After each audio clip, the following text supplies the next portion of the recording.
Hello, everyone. My name is Christina Maldonado, and I serve as the director of Oatland Island Wildlife Center. And today I'm going to be sharing my proposed transformative change process titled Leading Transformative Change Through Standards Aligned Experiential Learning. And throughout this course, I've come to realize that improving educational outcomes isn't simply about creating better programs, it's about creating better systems. And those systems determine who has access to the programs. So, my presentation reflects both my professional work and my dissertation focus on expanding equitable access to high quality experiential science learning for K 8 students.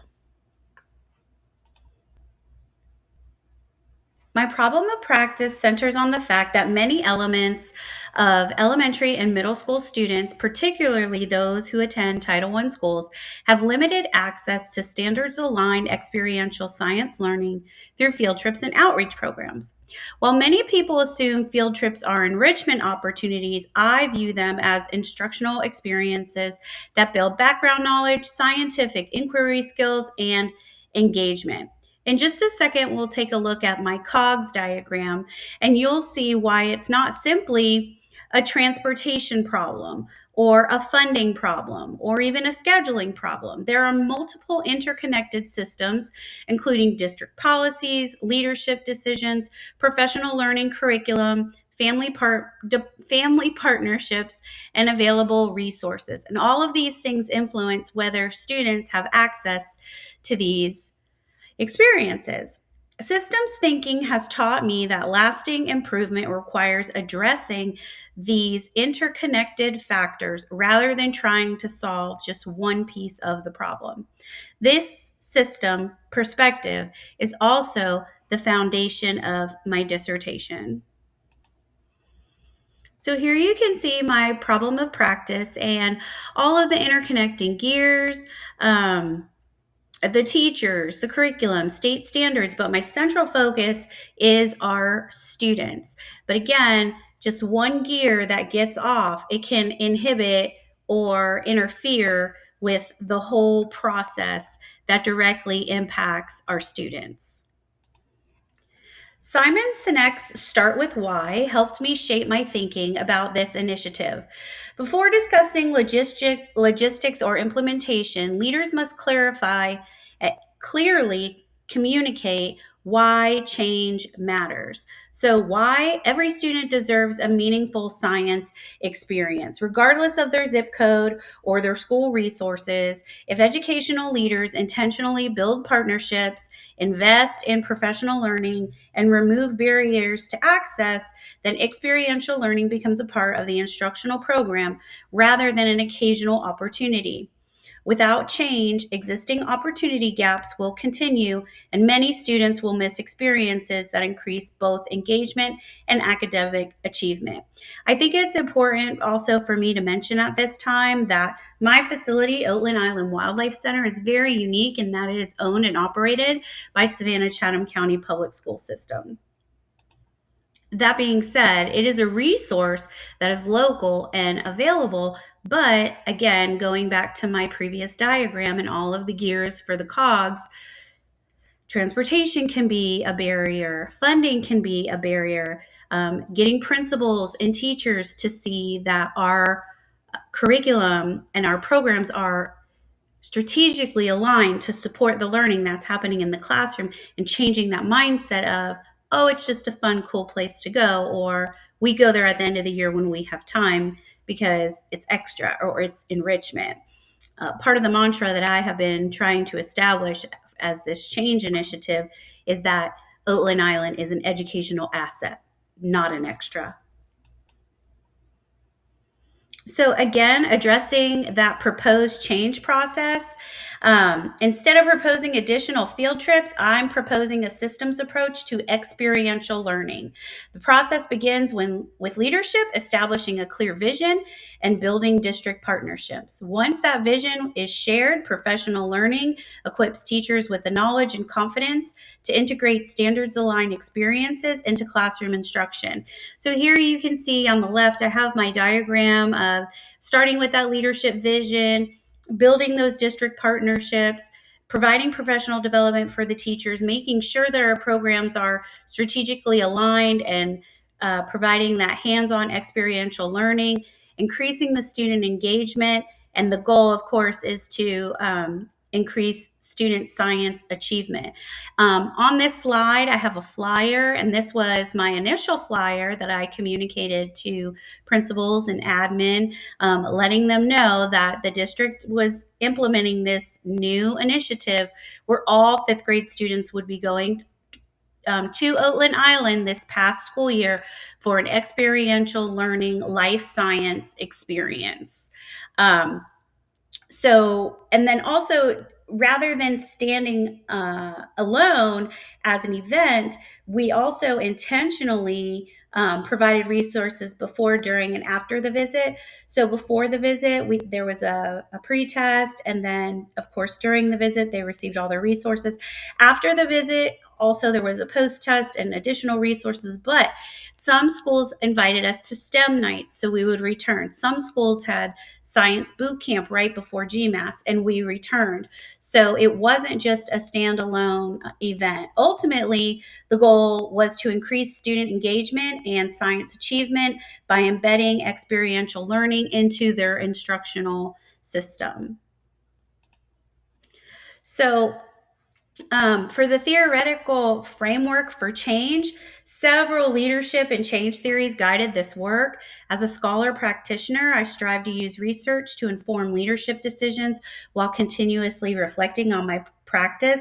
In this slide, I went ahead and I included an email that I sent to transportation, and actually my executive director had mentioned to me that we probably need to get with transportation to let them know that these field trips are happening, because we have over 91 fifth grade classrooms in the district from approximately 30 schools. So, and curriculum and instruction, I reduced a barrier by curriculum and instruction, and our partnership with them, they agreed to provide the transportation because they included the cost of it in their budget. But now I needed to get with transportation and let them know, hey, these are these scheduled field trips, so let's all get on board together and make sure that these happen, and setting the precedence of why it was so important and when they were going to start and how often they were going to happen. So I included the email here so that you could see how I did pull on that theoretical framework for change. So systems thinking reminds me that educational challenges rarely have a single cause. Transformational leadership emphasizes creating a shared vision that inspires others to embrace change. Fullen reinforces that sustainable change requires collaboration, capacity building, and continuous learning rather than compliance. And Hall and Horde remind us that successful implementation depends on supporting individuals through the change process and establishing a shared understanding of what successful implementation looks like. Together, these frameworks shape both my leadership approach and my proposed change process. On this next slide, I'll outline the essential design features that make this initiative successful. Some elements are non-negotiables, including standards alignment, inquiry-based instruction, teacher preparation, and opportunities for student reflection. But then there were also some flexible components, such as scheduling, partnerships, transportation, and local adaptation.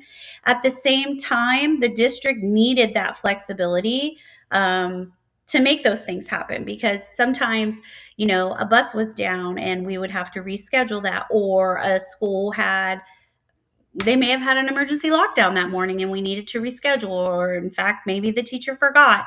We even had one time, one day, where the buses were unable to come at all for school, and so my teachers just jumped in our van and we brought the field trip to them. So we packed the animals in the van, we packed our plants in the van, and made it happen because we didn't want that school to not have the equal access that everyone else has. So Hall and Hord's innovation configuration concepts emphasizes that leaders must clearly define what high quality implementation looks like while still allowing for thoughtful adaptation. So my goal is consistency and instructional quality rather than uniformity. And I really do think that my example of how that one field trip just wasn't going to happen, and we refused to let the lack of transportation that day to get in the way of our students' experiential learning. So, on the next slide, facilitating factors. Successful implementation depends on much more than a good idea. Leadership establishes a vision, but relationships sustain the work. And throughout this course, I learned that change is fundamentally relational. And that leads me to the social network analysis. The social network analysis reinforced the importance of identifying influential individuals and strengthening collaboration across the organization. Professional learning builds teacher confidence, while a positive organizational culture encourages continuous improvement instead of compliance. The photos on this slide represent those collaborative relationships among students and educators and community partners that make experiential learning possible. These facilitating factors create the conditions necessary for sustainable change. So the teachers in this image, they're actually scientists. They are scientist naturalists, so they are not certified teachers. And so part of the training and collaboration that had to happen with them was training them in the standards and looking at the standards and the requirements and the rigor of the standards, because sometimes they would see organism classification and they would go into all of these, honestly, like high school or college vocabulary that is beyond what they need to learn, and then they would stray away from the things that they actually needed to learn. So as an example, some of the professional learning that had to take place is for organism classification for fifth grade standard is, yes, knowing vertebrates and non-vertebrates, but then classifying the vertebrates. They actually don't classify the non-vertebrates. And so as I was having walkthroughs and evaluations, that's when I noticed that, oh, like these are scientists, and I have to help them bring this down to what the fifth graders are expected to learn. And so that definitely was a part of that relationship and building that professional capacity. Moving on to impeding factors. So every meaningful initiative will encounter barriers, and educational leaders should anticipate those challenges rather than being surprised by them. One of the biggest obstacles is resistance to change, and teachers and administrators already manage competing priorities, so a new initiative can feel overwhelming even when it has clear benefits. So Fullen describes this challenge as the implementation dip. I definitely experienced the implementation dip, but I have learned through this course how to take that pushback or that resistance as information to help guide for next steps. So it reminds us that performance can often decline, but that's temporary. And so to rather see it as a failure, just to view it as a part of the normal change process. Hall and Hord also explain that individuals experience change differently depending on their stage of the concern. And some people worry about logistics while others question whether initiative will actually improve student learning. And the educators at Oakland Island did feel that way. They were very in tune to, are we really making a difference? Which station is benefiting the most? What can we do to better the station? What's too much? What's that's not enough. The kids are disappointed because they don't get to see all the animals. The teachers are disappointed because they don't get to walk the entire trail. So there were all of these factors that did cause us to have an implementation dip, but ultimately, like I mentioned on my other slide, it provided opportunities for collaboration and as a leader for me to make sure that everybody's voices were being heard. So finally, systems thinking reminds us that barriers such as transportation, funding, scheduling, they're all interconnected, and they solving only one issue rarely creates lasting change. So we must address the system as a whole. Sustainable improvement requires more than good intentions. It does require evidence that the change is making a difference. And so for that reason, I did collect several types of data throughout implementation. Here you can see that the teachers were sent a survey. Of course, I would have liked to have more participation in the survey, but I took a snippet of the 2 questions here where the teachers provided what during the field trip students had opportunities to do any of the following, and then also how they felt it was aligned to promote the life science portion of GMAS. And so the perception data from the teachers and students provide insight into engagement, confidence, and overall experiences. And then finally, the outcome data, including student engagement measures, science achievement, and teacher implementation fidelity, would help evaluate the effectiveness of this initiative. The survey results shown on this slide are examples of the type of feedback that were already collected through our redesigned 5th grade field trip program. Multiple measures allow leaders to make informed decisions and continuously refine the initiative rather than relying on a single data point. So I know that my educators at Oatland Island, every time we had a trip, they were looking for this feedback data. They wanted to immediately make revisions. At one point, some of the feedback that we received that they monitored and then provided changes was that they were splitting large groups. I have 6 teachers, so they were splitting large groups into 2 different teams. And then the one team would go on one side of the trail and the other team would go on the other side of the trail. So the activities in the stations were the same. However, one group maybe saw a cougar and an alligator, and the other group saw bison and wolves. And so our feedback showed that they didn't like that, because some of the students, when they were coming back to the classroom, were talking about the cougars, and the other ones were like, well, we didn't see the cougars, we saw the wolves. And so basically after that, my educators just decided that they were going to make sure that everybody got the same experience, even though we saw value in them then coming together back in the classroom and saying, well, what'd you see at the cougars? This group didn't get to see the cougars and learn more, but it caused frustration for the teachers. And so we wanted to show them that we were making adjustments and valued their feedback. My hypothesis is that implementation will be most successful when leaders focus on people first and relationships rather than simply introducing a new program. So yes, this initiative definitely, I called it my baby this year. In my previous position as science content specialist, I brainstormed this child and saw benefits in another district. And, as we learned in this course, that you can't just transplant one program into another district and think that it's going to work, because of it, we've got different factors and different environments in place. So I wanted to listen to the teachers and the administrators of Savannah-Chatham County and see what we could adapt. I wanted to put people first. I established a shared vision. I provided sustainable professional learning. We encouraged collaboration, and we definitely used continuous feedback to contribute to stronger implementation. I also believe that implementation will not follow a perfect linear path. As educators gain experience and confidence, the initiative will naturally evolve through reflection, feedback, and continuous improvement.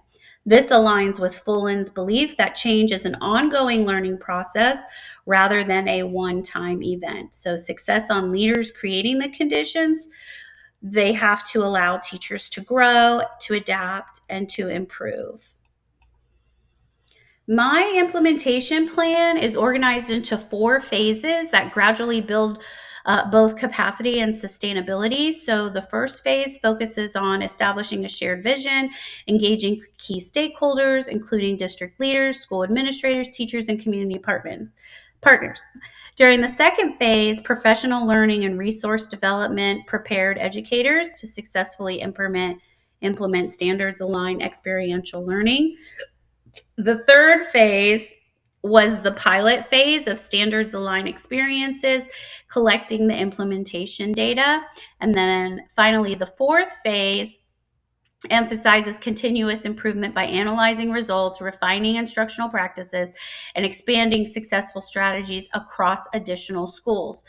This phased approach recognizes that meaningful educational change takes time and it requires ongoing support rather than a single implementation event. So, the way that we ran this initiative last year will definitely have revisions and look a little bit different this year. And so, lastly, if implemented successfully, I anticipate several positive outcomes. Students will have greater access to authentic science learning experiences, increased engagement, and stronger science achievement. So, as far as the science achievement, we're hoping to have at least 4 touch points to each school, and that's a big feat, knowing that we have 30 schools and 91 classrooms. So hopefully doing some things like supporting boot camp days and STEM nights, and maybe we toying with the idea of including some virtual visits. We'll see stronger achievement gains. This year, we saw a 1% gain in life science. However, when we looked at life science, physical science, and earth science, life science was the area where the students had the most level of proficiency. So they were at 34% level of proficiency or distinguished in life science. The other areas were lower. At the same time, we recognize that every change initiative involves risks. So, resource limitations, staff turnover, competing priorities, sustaining momentum over time, they're all realistic challenges. Our district has a huge push for ELA and math, and science, honestly, is kind of on the back burner, but I keep reiterating that science is literacy. Addressing these risks requires ongoing leadership, collaboration, and continuous evaluation. So, looking ahead, I would like to continue expanding my district partnerships, expanding my social network, evaluating outcomes, and scaling this model to additional grade levels in schools. The grade level that I hope to expand it to would be 8th grade. My discussion question asks how educational leaders can sustain equitable experiential learning over time, because sustainability is what's important, not simply implementation. That's the ultimate goal. And lastly, these are my references that represent the major theories and research that informed both my proposed change process and my dissertation. Throughout this course, I found myself consistently returning to several key ideas. Fullman emphasized that lasting change depends on relationships, collaboration, and capacity building. Hall and Horde provided practical guidance for supporting individuals through implementation. Systems thinking encouraged me to examine interconnected factors influencing educational outcomes, while experiential learning research reinforces the value of authentic learning experiences for student engagement and achievement. Together, these resources shape not only this presentation, but also my perspective as an educational leader and scholar practitioner. Thank you for your time.